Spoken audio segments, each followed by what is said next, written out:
اور ایک ایسی شخصیت کی آپ سے بات کرنی ہے کہ کمال کی شخصیت ہے، کمال کی ہستی ہے۔ سچی بات یہ ہے کہ جب جب بیان کریں، جب جب ان کا ذکر کریں تو دل کی کلیاں کھل جاتی ہیں۔ اللہ نے کیا مقام دیا، کیا مرتبہ دیا، کیا سیرت ہے ان کی۔ جب بھی بات کرو مسلمانوں کے دل خوش ہو جاتے ہیں۔ آپ سب ان سے بڑی محبت کرتے ہیں اور یقیناً ہر مسلمان ان سے بڑی محبت کرتا ہے۔ وہ کون ہیں؟ ضرور ان کے بارے میں بتاتا ہوں۔ پہلے ایک چھوٹی عمر کے بچے کا واقعہ آپ کو سناتا ہوں۔ ایک شخصیت نے نبی پاک علیہ الصلوۃ والسلام کو اپنی بچپن کا واقعہ سنایا۔ کہتے ہیں حضور کہ جب میری عمر چند برس کی تھی تو میرے والد مجھے بت کھانے میں لے گئے۔ مجھے بتوں کی پوجا اچھی نہیں لگتی تھی، والد پوجا کرتے تھے، والد لے گئے۔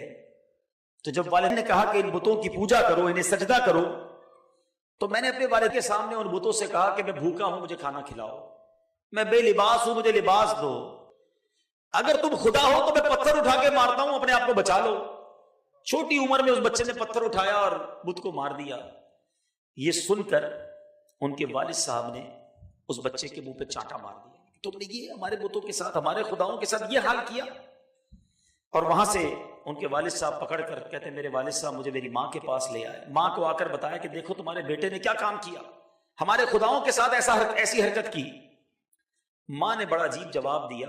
کہتے ہیں حضور میرے والد کو میری ماں نے کیا جواب دیا؟ ماں کہتی ہے کہ اس کو اس کے حال پر چھوڑ دو۔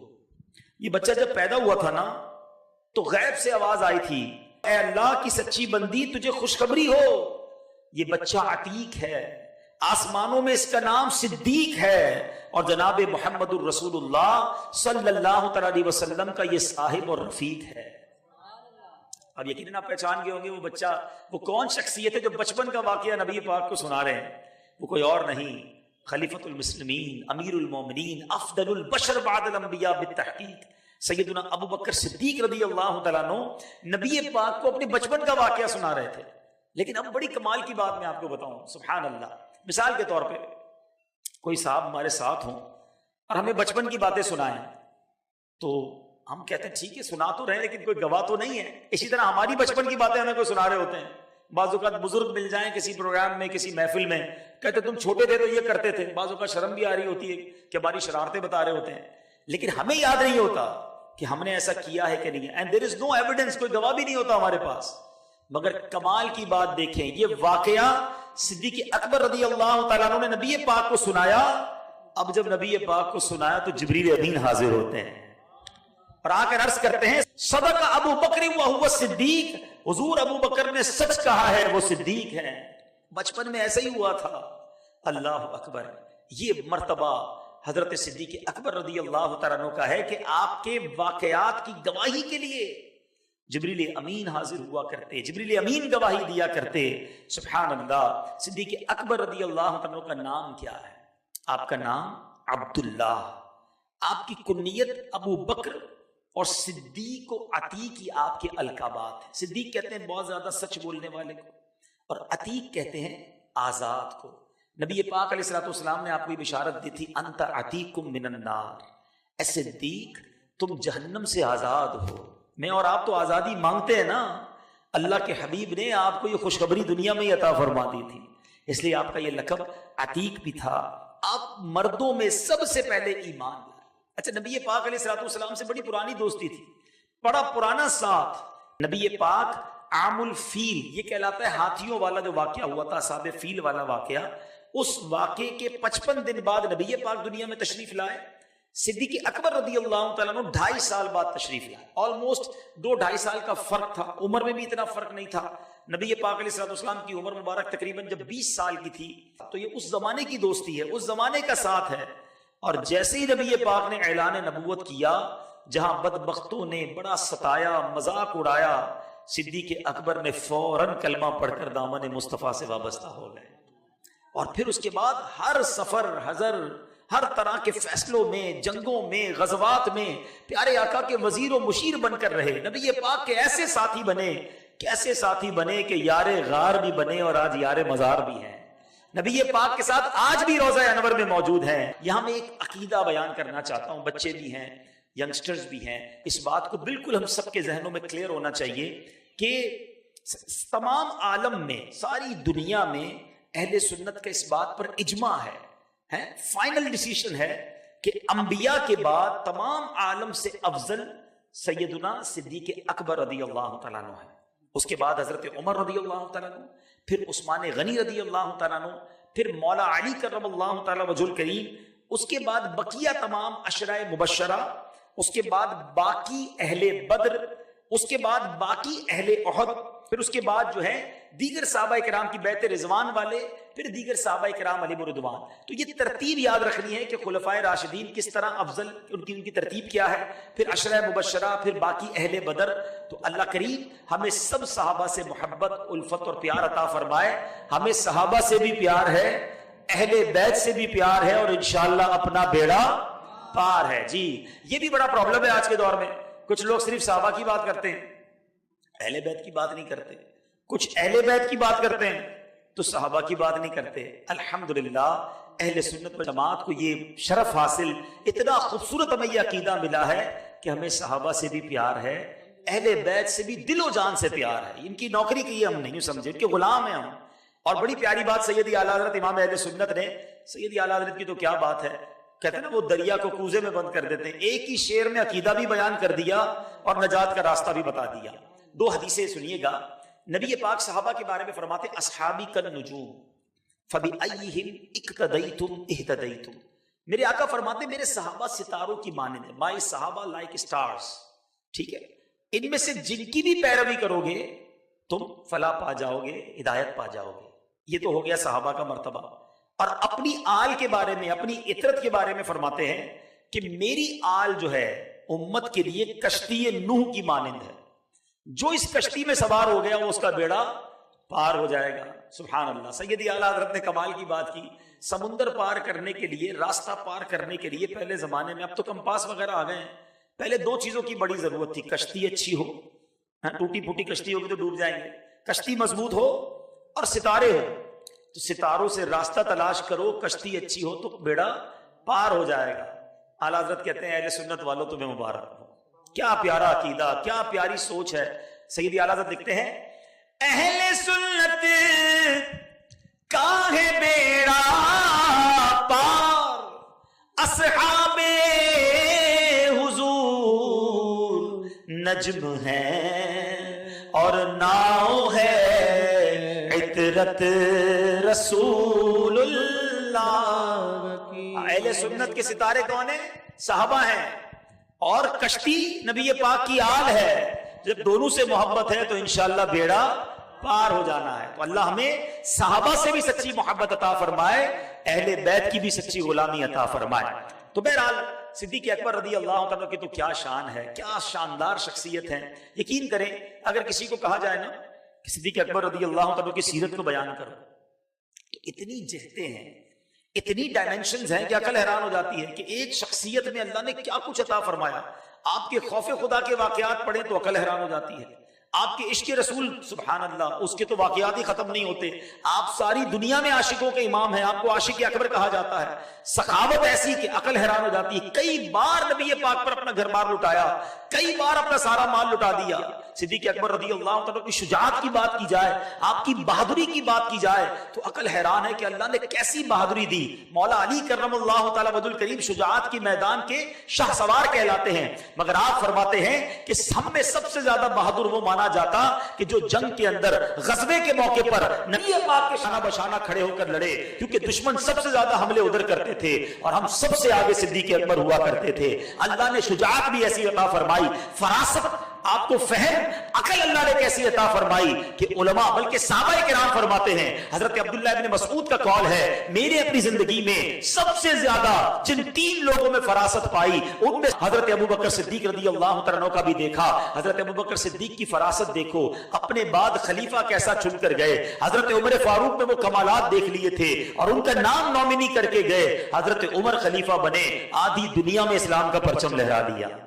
یعنی کس کس جہت پر بات کریں، صدیق اکبر کی ادائے سنت پر بات کریں، آپ کی سادگی پر بات کریں، اسلام نافذ کرنے میں آپ کا جو زبردست انداز حکومت تھا اس پر بات کریں. اللہ اکبر، ملٹی ڈائمینشنل شخصیت ہیں. مگر آج میں چونکہ ایک فیملی اجتماع ہے، صدیق اکبر رضی اللہ عنہ کی زندگی کے بہت سارے گوشوں میں سے ایک دو گوشوں پر بات کرنا چاہوں گا جو آج کے اس اجتماع کے ریلیونٹ بھی ہیں. صدیق اکبر رضی اللہ عنہ کی زندگی کو اگر کوئی شخص کہے کہ ایک شعر میں بیان کر دو، آپ کی زندگی کا جو سینٹرل آئیڈیا تھا، گویا وہ اس شعر کے مصداق تھے کہ میرے تو آپ ہی سب کچھ ہے رحمت عالم. حضور میرے تو آپ ہی سب کچھ ہے رحمت عالم، میں جی رہا ہوں زمانے میں آپ ہی کے لیے. حضور آپ ہی کے لیے زندگی بسر ہو رہی ہے اور زندگی کا کوئی مقصد نہیں. ہر وقت نبی پاک کی یاد میں گم رہتے، پیارے آقا پر سب کچھ قربان کرنے کے لیے تیار رہتے. کہاں کہاں نبی پاک کا ساتھ دیا، کیسے کیسے موقع پر ساتھ دیا. آپ کا ایک لقب جو صدیق ہے، سچ بولنے والا، ایک اس کی وجہ بہت خوبصورت ایک اور بھی بیان کی جاتی ہے کہ جب واقعہ معراج ہوا، شب معراج جب ہوئی تو نبی پاک نے صبح معراج 27 آف رجب کی مارننگ مکے کے لوگوں کو جمع کیا اور بتایا کہ رات میرے ساتھ ایسا ایسا واقعہ ہوا ہے. رات کے تھوڑے حصے میں بیت المقدس بھی گیا، آسمانوں کی بھی سیر کی اور میں یہ سارے معاملات کر کے رات ہی رات واپس آ گیا. ابو جہل نے جب یہ سنا نا کہ جناب محمد رسول اللہ صلی اللہ تعالی وسلم یہ اعلان کر رہے تو اس کو تو شرارت سوجی. اس نے کہا ایسا اعلان؟ اب مثال کے طور پہ آج کوئی صبح آ کر آپ کو کہے کہ جناب میں رات تو آپ کے ساتھ کھانے محفل میں تھا مگر پھر رات امریکہ بھی گیا اور واپس صبح آ گیا ہوں، تو آپ کہیں گے یار لگتا ہے اس کو کوئی علاج کرانا پڑے گا، امریکہ تو اتنا دور ہے، اتنا جلدی تو آ نہیں سکتا. اب نبی پاک علیہ الصلوۃ والسلام کو جو دعویٰ تھا نا بیت المقدس جانا، اس زمانے میں اول تو ایئر کرافٹ نہیں تھے، جہاز نہیں تھے، 1 مہینے کا راستہ تھا جانے کا، 1 مہینہ واپس آنے کا راستہ تھا اور نبی پاک کا دعویٰ یہ تھا کہ میں رات ہی ہو کر آ گیا ہوں. تو ابو جہل نے کیا کیا، کہا اچھا میں مکے میں اور لوگوں کو جمع کر دوں تو آپ اعلان کر دیں گے؟ نبی پاک علیہ الصلوۃ والسلام فرمایا بالکل کروں گا. اور لوگ جمع کیے ابو جہل نے. اب کہ آپ دوبارہ بتائیے ذرا کیا بتا رہے تھے. نبی پاک نے پھر بتایا کہ میں رات کے تھوڑے حصے میں بیت المقدس سے واپس ہو کر آ گیا ہوں. اب معاذ اللہ انہوں نے خوب مذاق اڑایا، خوب بھکتیاں کسی، خوب برا بھلا کہا. اب ان جو نہ ماننے والے تھے ان کو ایک موقع ملا کہ ابو بکر جو ہیں بڑے معزز تھے. حضرت ابو بکر اصل میں بزنس مین بھی بڑے تھے، خاندان بھی بڑا تھا، ان کی اپنے پورے شہر میں بڑی عزت تھی. کفار کو یہ بڑا رنج تھا کہ اتنا عزت والا آدمی، اتنا جس کو ہماری میمنی میں کہتے ہیں موبے والا آدمی، اتنا نام والا آدمی کیوں سرکار دو عالم علیہ الصلوۃ والسلام کا ساتھ دیتا ہے. وہ چلے گئے حضرت ابو بکر صدیق کے دروازے پر کہ آج موقع بڑا اچھا ہے ان کو نبی پاک سے دور کرنے کا. دروازہ کھٹکھٹایا کہ اے ابو بکر تم جانتے ہو جس نبی سے تم محبت کرتے ہو وہ کچھ کیا کہتے ہیں؟ کہا اچھا بتاؤ میرے آقا کیا کہتے ہیں؟ کہ تمہارے نبی یہ کہتے ہیں کہ رات کے تھوڑے حصے میں بیت المقدس سے ہو کر واپس آ گئے. صدیق اکبر رضی اللہ عنہ نے کہا کہ اچھا میرے آقا واقعی ایسا کہتے ہیں؟ اچھا ہو سکتا ہے اس زمانے میں جو کفار دروازے تک گئے ہوں گے وہ کہیں گے اچھا جناب لگتا ہے صدیق اکبر رضی اللہ عنہ ہیزیٹیٹ ہو رہے ہیں، کوئی کنفیوژن کریٹ ہو رہی ہے، لگتا ہے کہ معاملہ ہمارا سیٹ ہو جائے گا. کہا ہاں وہ یہی کہتے ہیں کہ رات کے تھوڑے حصے میں بیت المقدس سے ہو کر آ گئے. اچھا کمال کی بات یہ ہے صدیق اکبر رضی اللہ عنہ نبی پاک کے پاس کنفرمیشن کے لیے نہیں آئے کہ حضور کیا واقعی آپ یہ کہہ رہے ہیں. اسی دروازے پر کھڑے کھڑے صدیق اکبر فرماتے ہیں میرے آقا کہتے ہیں تو سچ کہتے ہیں، نبی پاک نے فرمایا تو حق فرمایا. وہ سارے شوق ہو گئے، حیران ہو گئے. ایسی محبت، ایسا یقین، ایسی بات ماننا. اور سبحان اللہ رہتی دنیا کو درس دے دیا کہ آج بھی کچھ لوگ کنفیوژن کریٹ کرتے ہیں، دلیلیں مانگتے ہیں، عقل سے سوچتے ہیں، اور آج بھی کچھ لوگ عشق کی زبان سے مانتے ہیں، یقین کرتے ہیں، نبی پاک کی واقعہ معراج پر خوشی مناتے ہیں. 1400 سال گزر گئے ہیں، جب بھی واقعہ معراج آتا ہے ایسا لگتا ہے 27 رجب والی صبح کا منظر پھر دہرایا جاتا ہے. کچھ لوگ اس میں کیڑے ڈھونڈتے ہیں، کیسے ممکن ہے، کیسے ہو سکتا ہے، رات کے تھوڑے حصے میں وہ کیسے ہو کر آ گئے. اور آج بھی صدیق اکبر کے چاہنے والے موجود ہیں. وہ پنجابی شاعر، بلکہ پنجابی لوگ بڑی پیاری بات کہتے ہیں نا، اسی منن والے ہیں، سوچن والے نہیں ہیں. صدیق اکبر نے بتا دیا آقا کی بات آ جائے آمنا، ہم نے ماننا ہے، ہم نے اس کی تصدیق کرنی ہے. اس دن سے آپ کا نام صدیق پڑ گیا. آپ نے نبی پاک کی ایسی تصدیق بلا دیکھے کر دی. آقا فرماتے ہیں تو حق فرماتے ہیں. بہرحال یہ میرا موضوع نہیں ہے، لیکن اب بات چھڑی گئی ہے تو ایک تھوڑا سا ٹچ دے دیتا ہوں. عقل مندوں کے لیے اشارہ کافی ہے. میرا سوال یہ ہے، پیارے آقا علیہ الصلوۃ والسلام کا کلیم کیا تھا؟ نبی پاک کا دعویٰ کیا تھا؟ کچھ لوگ کہتے ہیں معراج ہوئی تھی مگر خواب میں ہوئی تھی. تھوڑی دیر کے لیے ان کی بات مان لیتے ہیں. جن کو یہ پرابلم ہے نا، جو کہتے نہیں بھائی نبی پاک ضرور گئے تھے بیت المقدس مگر خواب میں گئے تھے، آسمانوں پر بھی خواب میں گئے تھے، بنفس نفیس جسم کے ساتھ نہیں گئے تھے. یہی کنفیوژن ہر سال کریٹ کی جاتی ہے. اسی واقعے سے اس کا جواب دے دیتا ہوں. ٹھیک ہے، مجھے ایک بات بتائیے، آپ کا بیٹا صبح اٹھے، آپ کے ساتھ ہی سویا ہو اور اٹھ کر کہ ابو رات تو میں لندن بھی گیا، امریکہ بھی گیا، یورپ بھی گیا، مدینہ بھی دیکھا، اور اب اٹھا ہوں تو آپ کے برابر میں بیٹھا ہوں، تو آپ کہیں گے بیٹا کوئی بات نہیں، خواب میں سارے گھوم رہے ہوتے ہیں. مجھے ایک بات بتائیں، خواب میں اگر کوئی شخص دنیا گھوم کر آ جائے تو کوئی پرابلم ہوتی کسی کو؟ کوئی پرابلم نہیں. ہم بھی پتہ نہیں گھومتے پھرتے رہتے ہوں گے. تو نبی پاک کا یہ دعویٰ کرنا 27 رجب کی صبح کہ میں رات کے تھوڑے حصے میں بیت المقدس سے ہو کر آیا ہوں، بتاؤ یہ خواب والا دعویٰ تھا یا جسم کے ساتھ دعویٰ تھا؟ اگر خواب کا دعویٰ ہوتا تو اعتراض ہی نہ ہوتا. یہ اعتراض ہونا، یہ ابو جہل کا وہاں پبلک کو جمع کرنا، حضرت ابوبکر صدیق کے دروازے تک جانا، یہ اس بات کی دلیل ہے کہ نبی پاک نے یہی فرمایا تھا کہ میں رات کے تھوڑے حصے میں اپنے جسم کے ساتھ بیت المقدس گیا اور وہاں انبیاء کی امامت کی ہے، آسمانوں کی بھی سیر کی، اور میں یہ سارے معاملات کر کے رات ہی رات واپس آ گیا. بات کلیئر ہو گئی، کنفیوژن ختم. ابو جہل کا اعتراض ہی ہمارا جواب بن گیا، ورنہ اعتراض ہی نہیں بنتا تھا. بہرحال صدیق اکبر رضی اللہ تعالیٰ عنہ کی زندگی بھی کمال کی زندگی ہے. آپ کی 3 خواہشیں تھیں، ٹھیک ہے نا؟ آج اگر میں آپ سے کہوں ذرا کاغذ قلم نکالیے اور اپنی زندگی کی سب سے بڑی خواہش لکھیے، 2-3 خواہشیں لکھ دیں، ٹاپ 3. یہ بڑا زبردست ایک ٹیسٹ ہے، کبھی اکیلے میں بیٹھ کے کیجئے گا ایسے، تو شاید کسی کے ذہن میں آئے گا یار گھر تو ہے بہادر آباد میں، ایک ڈیفینس میں بنگلہ ہونا چاہیے. شاید زندگی کی بڑی خواہش میں ٹاپ لیول پہ یہ آ جائے گی. اسکوٹر والے کی خواہش ہوگی اچھی گاڑی، اور گاڑی والے کی ذرا بڑے ماڈل والی اچھی ماڈل والی گاڑی، سیکنڈ نمبر پہ وہ آ جائے گی. 3rd نمبر پہ ہو سکتا ہے کسی کو امریکہ دیکھنے کا شوق ہو، کسی کو یورپ ہو، ایسے بھی ہوں گے ماشاءاللہ جن کی مدینہ سب سے بڑی خواہش ہوگی. لیکن چیک کیجئے گا کہ وہ میری 3 ٹاپ ڈیزائرز کیا ہیں. اور اب آپ آؤ میں بتاتا ہوں عاشق اکبر کی زندگی کی 3 بڑی خواہشات کیا تھی. آئے ہائے ہائے کیا اچھا الفاظ بھی موتیوں کی طرح. صدیق اکبر کہتے ہیں میری 3 خواہشیں ہیں، النظر الیک وانفاق مالی علیک والجلوس بین یدیک. کہتے حضور میری 3 ہی خواہشیں ہیں. پہلی خواہش یہ ہے کہ حضور میں آپ کو دیکھتا رہوں، حضور میں آپ ہی کی طرف نظر کرتا رہوں، النظر الیک. دوسری خواہش ہے وانفاق مالی علیک، میں اپنا مال آپ پر خرچ کرتا رہوں، بس خرچ کرتا رہوں.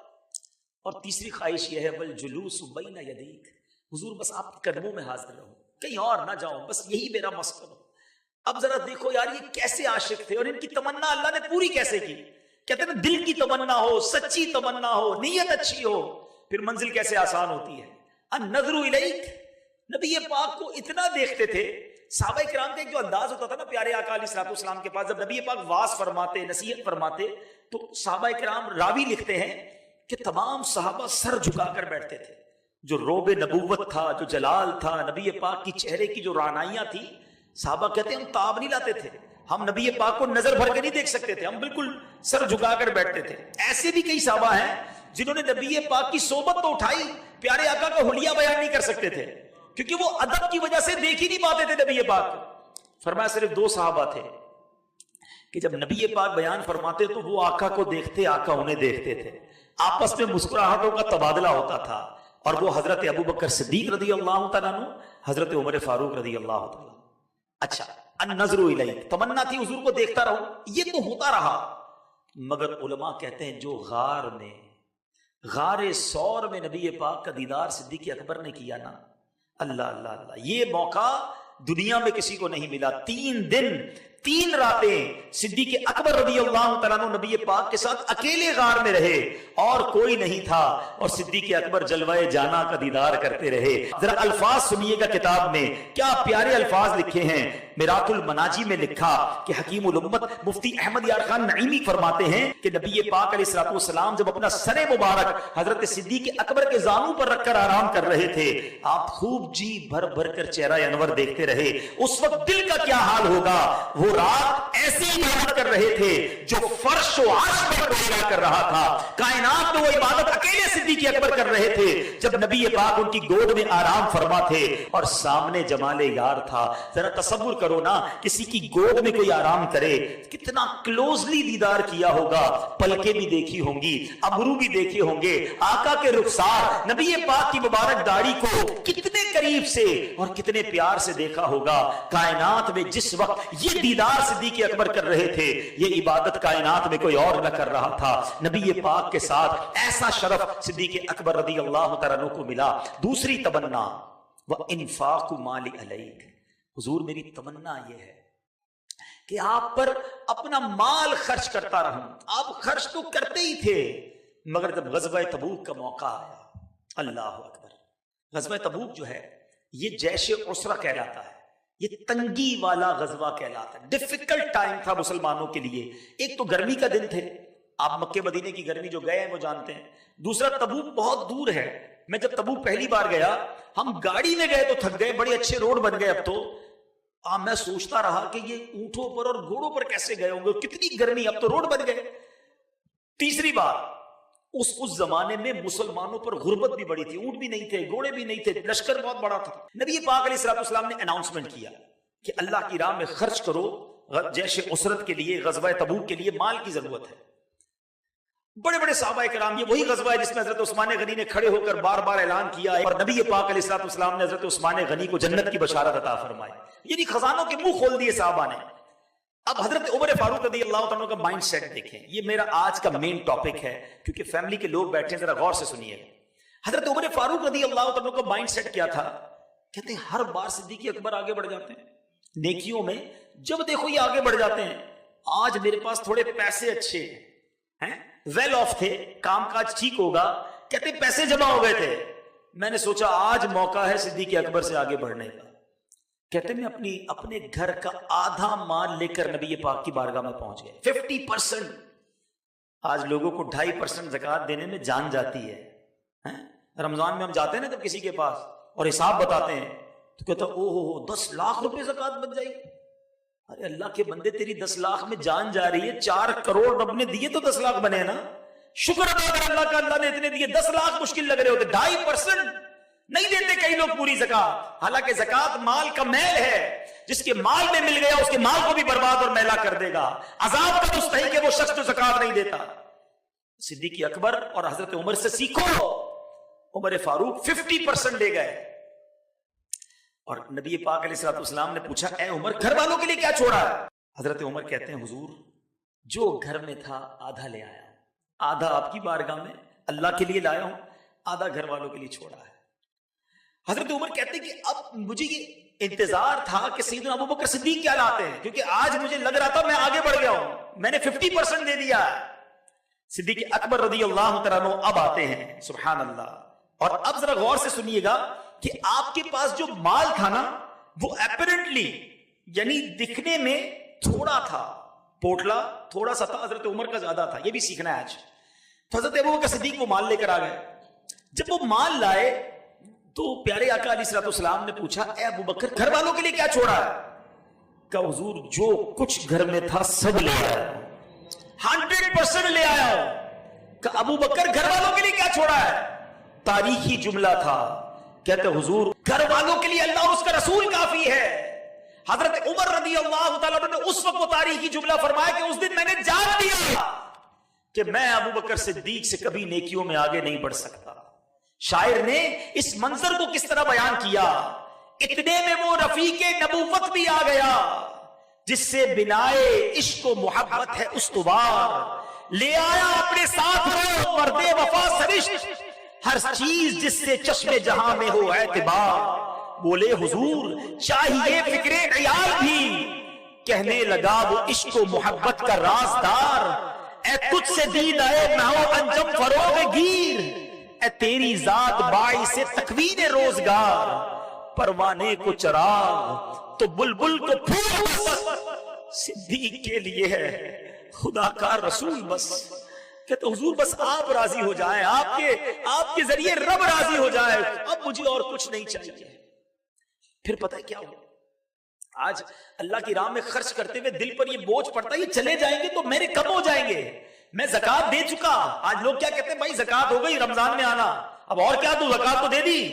حالانکہ غریب رشتہ دار ہے، غریب پڑوسی ہے، ضرورت ہے اس کو، بندہ کہتے ہیں اور دوں گا، کب ہو جائیں گے۔ میں آپ سے سوال کرتا ہوں، صدیق اکبر کے گھر میں تو کچھ بھی نہ بچا تھا، کیا اس کے بعد انہوں نے مانگنا شروع کر دیا؟ صدیق اکبر رضی اللہ تعالیٰ عنہ معاذ اللہ کے لوگوں کے گھر پہ جا کر کھانا مانگنے لگے؟ نہیں، اللہ نے غیب کے خزانوں سے انہیں پھر عطا فرما دیا۔ اللہ کی راہ میں مال خرچ کرنے سے کم نہیں ہوتا، اور نبی پاک نے قسم اٹھا کر یہ حدیث فرمائی ہے کہ میں قسم کھا کر کہتا ہوں اللہ کی راہ میں خرچ کرنے سے مال کم نہیں ہوتا۔ جو گن گن کر خرچ کرتے ہیں نا، کاؤنٹ کر کر کے نہیں، بھائی بس حساب پورا ہو گیا اب نہیں، اب بعد میں آنا۔ سیکھیے صدیق اکبر رضی اللہ تعالیٰ عنہ سے، آپ نے تو کیسا خرچ کیا کہ روایت کے الفاظ ہیں آپ کے کرتے پر کانٹے لگے ہوئے تھے۔ اب سنو کیا ہوا، جبریل امین حاضر ہوئے نبی پاک کی بارگاہ میں، جبریل امین کے لباس پر بھی کانٹے ہیں۔ پیارے آقا علیہ الصلوۃ والسلام نے دریافت کیا جبریل یہ کیسا لباس پہنا ہے؟ کہا حضور آج صرف میں نے نہیں، آسمانوں پر جتنے فرشتے ہیں، اللہ کو صدیق اکبر کی ادا ایسی پسند آئی ہے کہ آج آسمان پر جتنے فرشتے ہیں حضور سب کے لباس پر آج کانٹے لگے ہوئے ہیں۔ حضور صدیق اکبر سے کہیے کہ رب اے ابو بکر تمہیں سلام ارشاد فرماتا ہے، اور ابو بکر سے پوچھئے کہ اس حال میں کیا تم رب سے راضی ہو؟ ایک روپیہ نہیں ہے گھر میں، کپڑے پر کانٹے لگے ہیں، اور سوال کیا کیا جا رہا ہے، ابو بکر کیا اس حال میں رب سے راضی ہو؟ جب سیدنا صدیق اکبر نے یہ سنا تو آپ زاروں کتار رونے لگے، کہتے ہیں یا رسول اللہ میں اپنے رب سے کیسے ناراض ہو سکتا ہوں، حضور میں اپنے رب سے راضی ہوں، میں بالکل راضی ہوں۔ یہ مقام تھا، میں اور آپ اللہ سے التجا کرتے رہے ساری زندگی اللہ راضی ہو جا، اور صدیق اکبر وہ ہیں جن سے رب پوچھ رہا ہے کہ پوچھو اے ابو بکر تم رب سے راضی ہو۔ یہ وہ صحابہ، یہ وہ مرتبہ، یہ وہ قربانیاں ہیں میرے میٹھے اسلامی بھائیوں، اللہ نے یہ مرتبہ دیا نبی پاک کے صحابہ کو، اور خاص طور پہ صدیق اکبر رضی اللہ تعالیٰ عنہ کو۔ آج ہمارے پاس بھی کمپٹیشن ہے، آج ہمارے گھروں میں بھی مقابلہ ہے، آج ہماری فیملی میں بھی مقابلہ ہے۔ کیا مقابلہ ہے؟ اس نے ایسی شادی کی، اب میں نے اس سے بڑی شادی کرنی ہے، اس نے ایسا کھانا رکھا، میں نے اس سے بڑا کھانا کرنا ہے، اس نے ایسے کپڑے سلوائے، اب میں نے اس سے بڑے کپڑے سلوانے ہیں، اس سے زیادہ پیمنٹ دینا ہے۔ ہم تو کسی کے گھر جائیں تو گھر سے واپس آ کر ہمارے گھر میں الگ میٹنگ چل رہی ہوتی ہے کہ دیکھا اس نے کیسا کلر کروایا ہے، نیا فرنیچر بنوایا ہے، گاڑی ابھی نہیں لی ہے۔ یہی اسی میں زندگی گزر جائے گی، یہی ریس، یہی کمپٹیشن، یہی ہماری جناب ایک دوسرے سے جیلسی چلتی رہے گی۔ ارے کرنا ہے کمپٹیشن تو کرو نا نیکیوں میں۔ حضرت عمر نے کیا کیا تھا؟ آج ہمارے پاس کسی کے پاس اچھے دن آ جائیں، مال کما لے، پیسے آ جائیں تو کیا ہوتا ہے؟ غریب ہو تو تھوڑے گنا، جیسے جیسے پیسے والا ہو گنا بڑھتے جاتے ہیں۔ ارے اب تو دن آئے ہیں عیاشی کرنے کے، اب تو دن آئے ارمان پورے کرنے کے، میرے بچوں کو خوشیاں دکھاؤں گا، اب تو دنیا بھر گھومو بیٹا، جو کرنا ہے کرو، پیسے بہت، اس لیے اللہ نے نعمتیں۔ سچ بتاؤ، غریب تھے تو روتے تھے اللہ پیسے والا بنا دے، اور رب نے پیسے دیے تو اللہ ہی کی نافرمانیاں بڑھا دی۔ عقل کیا کہتی ہے؟ اب شادی کو دیکھ لیں، شادی کی محفل ہے، معذرت کے ساتھ آپ میرے سب بھائی ہیں، بزرگ بیٹھے یہاں پر، میں آپ سب سے عرض کرتا ہوں ہم شادیوں میں کیا کرنے لگے ہیں؟ شادیوں میں وہ کون سا گناہ ہے جو نہیں ہو رہا؟ ارے نام نہیں سنے تھے ان فنکشن کے جو شادیوں میں ہونے لگ گئے۔ ہندوؤں کی رسمیں ہماری شادیوں میں آ گئی، کہتے یار بچے کی خوشی یہ کرنا پڑتا ہے۔ سوچو تو صحیح، آپ پوچھو ان ماں باپ سے جن کے بچے گھر میں بیٹھے، بچیاں گھر میں بیٹھی، نہیں ہو رہے رشتے سالوں سے، پیسے ہونے کے باوجود رشتے نہیں ہوتے، غریب ہوتے اس لیے رشتے نہیں ہوتے۔ آج اللہ نے یہ خوشی دکھائی کہ آپ کی بچے کا صحرا سج رہا ہے، آپ کی بچی گھر میں جا رہی ہے، ہونا کیا چاہیے تھا مجھے بتاؤ نا؟ اللہ یہ نعمت دیتا، ہم سجدے بڑھاتے، ہم شکر بڑھاتے، ہم اللہ کی فرما برداری بڑھاتے، اللہ مال دیتا ہم صدقہ بڑھاتے، مگر ہو یہ گیا ہے وہ عطائیں بڑھاتا ہے، ہم خطائیں بڑھاتے ہیں۔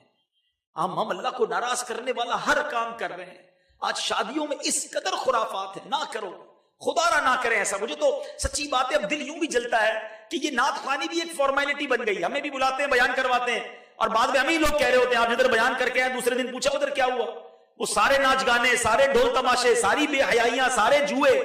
تو یہ نعت خوانی اور اللہ رسول کے ذکر کو بھی فارمیلٹی بنا دیا کہ جناب پہلے 3 فنکشن ہوتے تھے اب 4 ہو جائیں گے, 3 ڈھول تماشے کے تھے, 1 نعت خوانی بھی کر لو, چلو جناب یہ بھی ہمارا نام ہو جائے گا. یہ نہ کریں آپ کی بہت اچھی شروعات ہوئی ہے کہ آپ نے اپنے شادی کے فنکشنز میں اپنے شادی کی ایکٹیویٹیز اللہ رسول کے نام سے کی ہے, تو اب اس کو کنٹینیو کریں نا. اللہ کی نافرمانی سے بچ کر شادی کریں, حرام کام کر کے اللہ کو ناراض کر کے. مجھے بتائیں ایک بنیاد, ایک بلڈنگ کھڑی کریں آپ اور اس کے اندر اس کی بنیاد میں ناقص سریا ڈال دیں, بیکار سیمنٹ ڈال دیں, کمزور بنیاد ڈال دیں, اور پھر اس بلڈنگ کو بڑا اچھا رنگ بھی کریں, ٹائلیں بھی لگائیں, ایئر کنڈیشن لگائیں. بتائیں عقل مندی کی یا بے وقوفی کی؟ کبھی بھی بلڈنگ گر جائے گی, بنیاد ہی غلط ڈالی ہے, اوپر بڑا اچھا رینوویشن کر لیا. ہم شادی میں یہی کرتے ہیں کہ بنیاد ہی میں اللہ کی نافرمانی, بنیاد ہی میں رب کی ناراضی, جوا, نہ جانے ناچ گانے, بے حیائی, فنکشن, ڈھولکی. اب تو سنا پتہ نہیں کوئی رنگ پارٹی ہونے لگی ہے. توبہ توبہ توبہ, کیا جواب دیں گے اللہ کو؟ پھر بعد میں روتے بھی ہیں. ہمارے پاس آتے ہیں, بھائی بچی کی شادی کی تھی, بچی سال بعد گھر آ گئی, وہ جناب اولاد نہیں ہو رہی, ساس بہو میں بہت لڑائی ہے, میاں بیوی میں سکون نہیں ہے. ارے اللہ کو ناراض کرنے والا کون سا کام چھوڑا آپ نے شادی میں؟ سیکھو حضرت عمر فاروق سے. پیسے آئے تھے, کیا کہا؟ آج نیکیوں میں آگے بڑھتا ہوں, صدقے میں آگے بڑھتا ہوں. حضرت ابو بکر سے یہ نہیں کہا حضرت ابو بکر کے پاس سواری اچھی ہے میں بھی اچھی سواری لے لوں, نہیں, آقا کی بارگاہ میں زیادہ صدقہ کروں تاکہ نیکیوں میں آگے بڑھ جاؤں. ہم یہ کمپٹیشن کیوں نہیں کرتے؟ ہمیں ایک اور آج آپ کو فارمولا بھی دے دیتا ہوں. بہت سارے لوگ بڑی ٹینشن میں رہتے ہیں. مسئلہ پتہ ہے کیا ہے؟ ہم ہمیشہ ہم سے اپنے سے آگے والے کو دیکھ کر ٹینشن میں رہتے ہیں. کبھی کسی نے دوست نے بلا لیا نا ڈیفینس میں, کیا ذرا آنا فلاں جگہ محفل ہے, محفل سے آ کر غمزدہ ہیں. بھائی کیوں غمزدہ ہے؟ اتنا بڑا بنگلہ, میں گیا تو محفل میں تھا مگر اس کا بنگلہ دیکھ کر امپریس ہو کر آ گئے. باہر اتنی بڑی بڑی گاڑیاں کھڑی تھی, میرے پاس تو چھوٹی سی الٹو ہے. او اللہ کے بندے, اس میں رہے تو کبھی بھی خوش نہیں رہو گے. جو اللہ نے دیا ہے اس پر خوش ہونا سیکھ جاؤ. آج ایک فارمولا سن لو. ہمیشہ اگر زندگی میں سخی رہنا ہے نا تو نعمتوں میں اپنے سے کمتر لوگوں کو دیکھیں. اگر آپ موٹر سائیکل پر ہیں نا تو کئی لوگ ہیں جو سائیکل پر ہیں, آپ سائیکل پر ہیں, کئی لوگ پیدل ہیں, بس کا کرایہ بھی نہیں ہے. جو پیدل ہے نا وہ بھی اللہ کا شکر ادا کرے, پیر تو ہیں. کئی لوگ ویل چیئر پر ہیں, بے ساکھیوں پر. نہیں دیکھے کہ آپ نے بے ساکھیوں پر چلتے ہوئے لوگ؟ ایک بزرگ کے بارے میں آتا, کہیں جا رہے تھے روڈ پر, چپل نہیں تھے. اللہ کی بارگاہ میں عرض کیا, یا اللہ تو نے مجھے چپل ہی نہیں دیے. تھوڑی دیر ہوئی تو ایک بندہ گزرا جس کے پیر ہی نہیں تھے. کہ یا اللہ معاف کر دے, اے مالک پیر تو دیے, چپل ہی نہیں دیے نا, شکر کرو. اتنی تکلیف میں ہیں لوگ. کبھی اپنا بھاؤ معلوم کرنا ہو نا, یہ کرو فر, یہ ترم خانی, یہ سب نکالنی ہو نا. کبھی ایمرجنسی وارڈ میں, سول ہاسپٹل, جنا ہاسپٹل چلے جایا کرو, ایسے ہی چلے جایا کرو. رات کو بیٹھتے رہے ادھر ادھر, دوستوں کو بولو چلو ذرا سول ہاسپٹل ہو کر آتے ہیں. خدا کی قسم ادھر جاؤ تو پتا چلتا ہے کہ کسی کی میت آ رہی ہے, کسی کو ہارٹ اٹیک ہو گیا ہے, کسی کو نالیاں لگی ہوئی ہیں, اچھے خاصے جوان کس کس بیماری میں, لوگوں کے ڈائلسس ہو رہے ہیں. جتنے یہاں بیٹھے نا اپنے پیروں پہ چل کے آئے, لوگ چل بھی نہیں پا رہے, کھا بھی نہیں پا رہے, اور ہم ہیں کہ میرے پاس یہ بھی نہیں ہے, وہ آگے بڑھ گیا. چھوڑ دو ان کو چھوڑ دو. اللہ نے جو دیا اس پر صبر اور شکر کرے. تو زندگی میں سخی رہنا ہے تو اب نعمتوں میں اپنے سے کمتر لوگوں کو دیکھیں, اور اگر نیکیوں میں اپنے سے آگے والوں کو دیکھیں. حضرت عمر نے حضرت صدیق اکبر کو دیکھا نا کہ یہ ہر بار آگے بڑھ جاتے, میں بھی آگے بڑھوں گا. آؤ نا مقابلہ کرنا ہے. ہمیں لینڈ کروزر دیکھ کے ٹینشن ہو جاتی ہے کہ میں کب لوں گا. 5 وقت کا نمازی دیکھ کر ٹینشن کیوں نہیں ہوتی کہ میں 5 وقت کا نمازی کب بنوں گا. تہجد گزار کو دیکھ کر یہ فکر کیوں نہیں ہوتی, ماشاءاللہ تہجد بھی پڑھتا ہے, میں بھی تہجد پڑھوں گا. میرا پڑوسی روز قرآن بھی پڑھتا ہے, میں بھی پڑھوں گا. اچھا وہ کاروبار کر کے ساتھ ساتھ دین کا کام بھی ساری دنیا میں کرتا ہے, یار میں بھی کاروبار کے ساتھ ساتھ دین کا کام کروں گا. یہ کمپٹیشن کیوں نہیں کرتے؟ کسی کا زیور دیکھ کر اسلامی بہن ٹینشن میں, کسی کے کپڑے دیکھ کر گھر میں ہنگامہ شروع, کسی کا فرنیچر دیکھ کر پرابلم میں آ جاتے. چھوڑیں ان چیزوں کو, سیکھو صحابہ کرام علیہ رضوان سے کہ اگر نیکیوں میں کمپٹیشن ہونا چاہیے. اللہ کرے کہ میں کسی نیک آدمی کو دیکھوں تو میرے دل میں یہ تمنا ہو کہ اللہ اس کو اتنا علم آتا ہے, کتنا اچھا قرآن پڑھتا ہے, کتنی اچھی یہ عبادت کرتا ہے, میرے مولا مجھے بھی ایسا بنا دے. تو آج سیدنا صدیق اکبر رضی اللہ تعالیٰ کی سیرت سے ہمیں 2 باتیں, مین باتیں سیکھنے کو ملی کہ اللہ کی راہ میں جب خرچ کرنا ہو تو دل و جان سے خرچ کریں، اللہ اور عطا فرمائے گا۔ اور دوسری بات کہ ہمیں نیکیوں میں کمپٹیشن کرنا ہے، دنیا کی چیزوں میں کسی کی کمپٹیشن نہیں کرنا، بلکہ شکر کرنا ہے۔ اللہ نے جو دیا مجھے کروڑوں سے اچھا بنایا۔ آپ کی تیسری تمنا کیا تھی؟ والجلوس بین یدیک، میں حضور کے قدموں میں رہوں، حضور کی بارگاہ میں حاضر رہوں۔ زندگی بھر تو حاضر رہے، مگر اللہ نے مقام دیکھو کیسا دیا۔ آپ نے وصیت کی کہ جب دنیا سے چلا جاؤں نا تو میری میت روضہ رسول کے باہر رکھ دینا اور آقا سے عرض کرنا حضور ابو بکر حاضر ہے۔ اگر دروازہ کھل جائے نبی پاک کے روضے کا خود بخود تو مجھے دفن کر دینا، ورنہ مجھے جنت البقیع میں دفنا دینا۔ یہی کیا گیا۔ اب یہ سبحان اللہ، یہ وصیت بھی کیسی کمال کی تھی کہ رہتی دنیا کو ہمیں ہمارا عقیدہ بتا گئی کہ صدیق اکبر کا عقیدہ یہ تھا کہ حضور جانتے ہیں، حضور روضہ انور میں سنتے ہیں، حضور کی طرف سے جواب آئے گا۔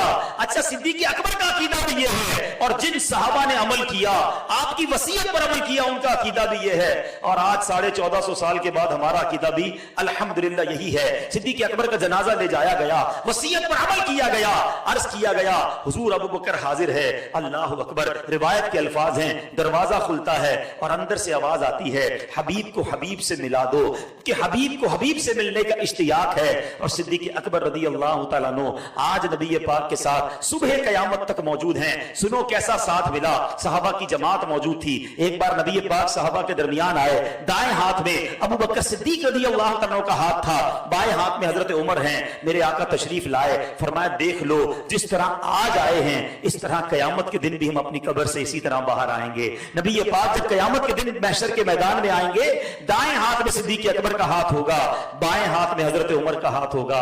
اللہ اکبر، کیسا صلہ دیا آقا نے صدیق اکبر کی خدمات اور محبتوں کا۔ کیا پیارا شعر ہے، شاعر لکھتے ہیں نا، محبتوں کا صلہ ایسا کون دیتا ہے، محبتوں کا صلہ ایسا کون دیتا ہے، سنہری جالیوں میں یار غار آپ سے ہیں۔ نبی پاک نے اپنے ساتھ سلایا ہوا ہے، تو بہرحال تینوں خواہشیں رب نے پوری فرما دی۔ نبی پاک سے عشق سیکھنا ہو، نبی پاک پر سب کچھ قربان کرنا سیکھنا ہو، صدیق اکبر رضی اللہ تعالیٰ عنہ کی ذات کو پڑھا جائے۔ اللہ کریم ہمیں سیدنا صدیق اکبر رضی اللہ تعالیٰ عنہ کی محبت نصیب فرمائے، ان کے صدقے نبی پاک کی محبت عطا فرمائے، اور ہمیں ان کے فیضان سے مالا مان فرمائے، تربت صدیق اکبر پر کروڑوں انوار و تجلیات کی بارش برسائے۔ ایسی پیاری باتیں دعوت اسلامی کے مدنی ماحول میں سیکھی اور سکھائی جاتی ہیں۔ آپ بھی اس مدنی ماحول سے وابستہ رہیں، اجتماعات میں آتے رہیں، دعوت اسلامی کا مدنی چینل دیکھتے رہیں۔ ایسی اسپیچز اگر آپ اور سننا چاہتے ہیں تو مدنی چینل دیکھیں گے تو انشاءاللہ سیکھتے چلے جائیں گے۔ اللہ تعالی ہم سب کو عمل کرنے کی توفیق عطا فرمائے، آمین بجاہ النبی الامین صلی اللہ تعالی علیہ وسلم۔